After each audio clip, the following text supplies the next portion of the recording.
ನನ್ನ ಹೆಸರು ಮನು ಅಂತ, JDS ಯುವ ಮುಖಂಡರು, ಶ್ರೀನಿವಾಸಪುರ. ನಿನ್ನೆ ಸಾಮಾಜಿಕ ಜಾಲತಾಣದಲ್ಲಿ ಒಂದು ಸುದ್ದಿ ಹಾರಾಡ್ತಾ ಇತ್ತು. ಆಮ್ ಆದ್ಮಿ ಪಕ್ಷದ ಜಿಲ್ಲಾಧ್ಯಕ್ಷರಾದ ವೆಂಕಟಾಚಲಪತಿ ಅಂತ ಅವ್ರ ಹೆಸರು. ಅವರು ನಮ್ಮ ಶಾಸಕರ ಬಗ್ಗೆ, ಮಾರಾಟದ ಬಗ್ಗೆ ಮಾತಾಡ್ತಾರೆ. ಏನು ಸ್ವಾಮಿ, ಯಾವ ಮಾರಾಟದ ಬಗ್ಗೆ ಮಾತಾಡ್ತಿದ್ದೀರಾ? ನಿಮ್ಮ ಹತ್ರ ಏನು ದಾಖಲೆ ಇದೆ? ಏನಕ್ಕೆ ಮಾರಾಟ ಆಗಬೇಕು? ನಿಷ್ಠಾವಂತ ಕಾರ್ಯಕರ್ತರು ಈ JDS ಪಕ್ಷದಲ್ಲಿ ನಮ್ಮಂಥ ಶಾಸಕರನ್ನ ಪಡ್ಕೊಂಡಿರೋದೇ ನಮ್ಮ ಪುಣ್ಯ. ಇಂಥ ಶಾಸಕರು ಇಡೀ ರಾಜ್ಯದಲ್ಲಿ ಎಲ್ಲಾದರೂ ಒಬ್ಬ ಜನಪ್ರಿಯ ಶಾಸಕರಿದ್ದಾರೆ ಅಂದ್ರೆ ಅದು GK ವೆಂಕಟೇಶ್ವರರೆಡ್ಡಿ ಅಣ್ಣನವರು. ಅಂಥವ್ರ ಬಗ್ಗೆ ನೀವು ಮಾತಾಡ್ತೀರಲ್ವಾ? ಮತ್ತೆ ಅಭಿವೃದ್ಧಿ ಬಗ್ಗೆ ಮಾತಾಡ್ತೀರಾ? ಏನ್ರಿ, ಈ ತಾಲೂಕಲ್ಲಿ ಏನಾದರೂ ಅಭಿವೃದ್ಧಿ ಆಗಿದೆ ಅಂದ್ರೆ ಅದು ಶಾಸಕರ ನಮ್ಮ GK ವೆಂಕಟೇಶ್ವರರೆಡ್ಡಿ ಅವರ ಅವಧಿಯಲ್ಲೇ. ನೀವು ಅಭಿವೃದ್ಧಿ ಬಗ್ಗೆ ಮಾತಾಡ್ತೀರಾ?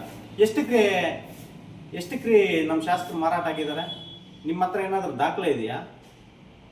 ಕಾಂಗ್ರೆಸ್ ಪಕ್ಷಕ್ಕ? ಯಾವ ಪಕ್ಷಕ್ರಿ ಶಾಸಕರು? ಹೈಕಮಾಂಡ್ ಕುಮಾರಸ್ವಾಮಿ ಅವ್ರ ಹತ್ರ ಚೆನ್ನಾಗಿದ್ದಾರೆ, ದೇವೇಗೌಡ ಅಪ್ಪಾಜಿ ಅವ್ರ ಹತ್ರ ಚೆನ್ನಾಗಿದ್ದಾರೆ, ರಾಜ್ಯದ ಎಲ್ಲಾ ನಾಯಕರ ಹತ್ರನೂ ನಮ್ಮ ಸಾಹೇಬರು ಚೆನ್ನಾಗಿದ್ದಾರೆ. ಅಂಥವ್ರ ಬಗ್ಗೆ ನೀವು ಮಾತಾಡ್ತಿರಲ್ಲ, ಇದು ಯಾವ ನ್ಯಾಯ ಸ್ವಾಮಿ ನಿಮ್ಗೆ? ನಿಮ್ ಪ್ರಚಾರ ಹುಚ್ಚ?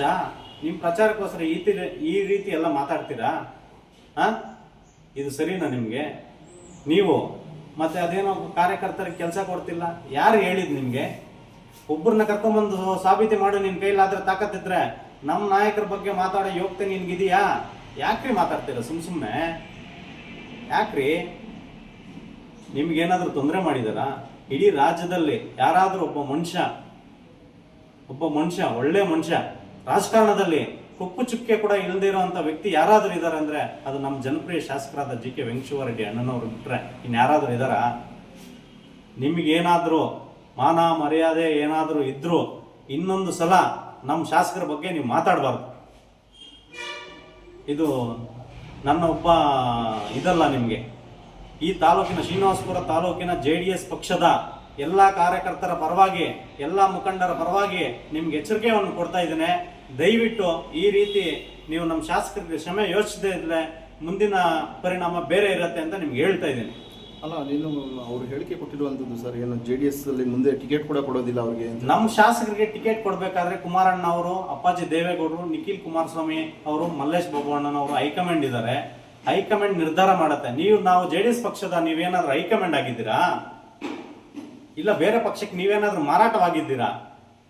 ಏನ್ರಿ ಇದೆಲ್ಲ? ಬಾಯಿ ಬಂದಂಗೆಲ್ಲ ನೀನ್ ನನ್ಗೆ ಬರತ್ತೆ ಮಾತಾಡೋದು ಅಂತ ಹೇಳ್ಬಿಟ್ಟು ಏನಂದ್ರೆ ಅದು ಮಾತಾಡೋದನಾ? ವಿಧಾನಸೌಧದಲ್ಲಿ ಚರ್ಚೆ ಆಗ್ತಿತ್ತು. ವಿಧಾನಸೌಧದಲ್ಲಿ ಎಲ್ಲಿ? ಆಚೆ ಕಡೆ P1s ಮಾತಾಡ್ತಾ ಇದ್ರಾ? ಯಾರಿಗೆ ಮಾತಾಡ್ತಾ ಇದ್ದಿದ್ದು? ಕರ್ಕೊಂಬನ್ರಿ. ಏನು ನಮ್ಮ ಶಾಸಕರಿಗೆ ಅಪಮಾನ ಮಾಡಬೇಕು, ಇಲ್ಲ ಅಪ್ರಚಾರ ಮಾಡಬೇಕು, ದಾರಿ ದಿಕ್ ತಪ್ಪಿಸೋ ಅಂತ ಕೆಲಸ ಮಾಡ್ತಿದ್ದೀರಾ?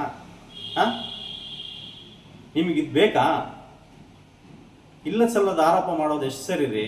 ಏನಾದ್ರೂ ಇದ್ರೆ ನಿಮ್ ದಾಖಲೆ ಸಮೇತ ಬನ್ನಿ, ಶ್ರೀನಿವಾಸಪುರಕ್ಕೆ ಬನ್ನಿ, ಬೇಕಾದ್ರೆ ಮಾತಾಡೋಣ.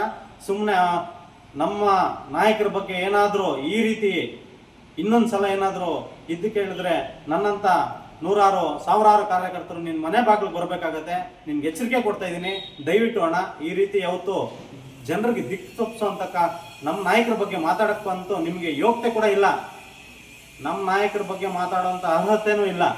ದಯವಿಟ್ಟು ಅವ್ರಿಗೂ ಸುಮಾರು 50 ವರ್ಷದ ರಾಜಕಾರಣ ಅನುಭವ ಇದೆ. ಅವ್ರೆಂಥ ರಾಜಕಾರಣದಲ್ಲಿ ಒಂದೇ ಒಂದು ಕೊಪ್ಪು ಚುಕ್ಕೆ ಕೂಡ ಇಲ್ಲದಂತ ರಾಜಕಾರಣಿ, ಒಂದು ಧೀಮಂತ ನಾಯಕರು. ಈ ತಾಲೂಕಿನ ಮಣ್ಣಿನ ಮಗ. ಕಷ್ಟ ಅಂತ ಬಂದ್ರೆ ಮನೆ ಹತ್ರ ಸಾವಿರಾರು ಜನ ನಿಂತ್ಕೊಂಡು ಅವ್ರ ಜನಕ್ಕೆ ಸ್ಪಂದಿಸಿ ಅವ್ರ ಕೆಲಸ ಮಾಡಿಕೊಡುವಂತ ಜನನಾಯಕರು. ಅಂತವ್ರ ಬಗ್ಗೆ ಮಾತಾಡೋದು ತಪ್ಪಾಗತ್ತಣ. ದಯವಿಟ್ಟು ನೀವು ಹಿರಿಯರಿದ್ದೀರಿ, ಅರ್ಥ ಮಾಡ್ಕೊಂತೀರಾ, ವಕೀಲರು ಅನ್ಕೊಂತೀನಿ. ದಯವಿಟ್ಟು ಈ ರೀತಿ ಮಾತಾಡೋದು ಸರಿ ಇಲ್ಲ ಅಣ್ಣ. ದಯವಿಟ್ಟು ಮಾತಾಡಕ್ ಹೋಗ್ಬೇಡಿ. ಇದು ನಿಮ್ಗೆ ನಿನ್ನ ತಮ್ಮನಂತೆ ನಿಮ್ಗೆ ವಾರ್ನ್ ಮಾಡ್ತಾ ಇದ್ದೀನಿ. ನೀವು ದಯವಿಟ್ಟು ಈ ರೀತಿ ಮಾತಾಡೋದು ಸರಿಯಲ್ಲ. ನಮ್ಮ ನಾಯಕರ ಕಾಲ್ ಬಗ್ಗೆ ಮಾತಾಡಿದ್ದೀರಾ, ತುಂಬಾ ಬೇಸರ ಅಣ್ಣ. ನಿಮ್ಮ ತಂದೆ ತಾಯಿ ಕೂಡ ವಯಸ್ಸಾಗಿರೋರು ಇರ್ತಾರಲ್ವಾ, ನೀವು ಅವ್ರ ಬಗ್ಗೆ ಹಿಂಗೆಲ್ಲ ಮಾತಾಡ್ತೀರಾ? ನಮ್ಮ ನಾಯಕರಿಗೆ ಕಾಲು ಚೆನ್ನಾಗಿದೆ, ಕೈ ಚೆನ್ನಾಗಿದೆ, ಜನಪರವಾಗಿ ಕೆಲಸನೂ ಮಾಡ್ತಾರೆ, ನಿರಂತರವಾಗಿ ಜನರ ಕಷ್ಟ ಸುಖಗಳು ಸ್ಪಂದಿಸ್ತಾರೆ. ಮತ್ತೆ ಅದೇನೋ ಜಿಲ್ಲಾಧ್ಯಕ್ಷ ಸ್ಥಾನದಿಂದ ವಜಾಗೊಳಿಸ್ತೀನಿ ಅಂತ ಹೇಳಿದಿರಲ್ಲ, ಚುನಾವಣೆ ಮುಗಿದ್ಮೇಲೆ ಹೈಕಮಾಂಡ್ ಏನು ಹೇಳುತ್ತಾ ಅದಕ್ಕೆ ನಮ್ಮ ನಾಯಕರು ಬದ್ಧವಾಗಿರ್ತಾರೆ. ಯಾರು ಏನು ವಜಾಗೊಳಿಸೋ ಅಂತ ನಸಿಕೆ ಇಲ್ಲ. ನಮ್ಮ ನಾಯಕರು ಯಾವತ್ತು ನಮ್ಮ ಹಿರಿಯ ನಾಯಕರಾದ ಕುಮಾರಣ್ಣನವರ ಹಾಗೂ ದೇವೇಗೌಡರ ಮಾರ್ಗದರ್ಶನ ಅಂತ ನಡ್ಕೊಳ್ಳೋ ಅಂಥ ವ್ಯಕ್ತಿ. ಅವ್ರ ಬಗ್ಗೆ ಜಿಲ್ಲಾಧ್ಯಕ್ಷ ಸ್ಥಾನದ ಬಗ್ಗೆ ಮಾತಾಡೋಲ್ಲ ನೈತಿಕತೆ ನಿಮಗಿಲ್ಲ. ನೀವು ದಯವಿಟ್ಟು ಇದನ್ನೆಲ್ಲ ಇಷ್ಟಪಡಿ.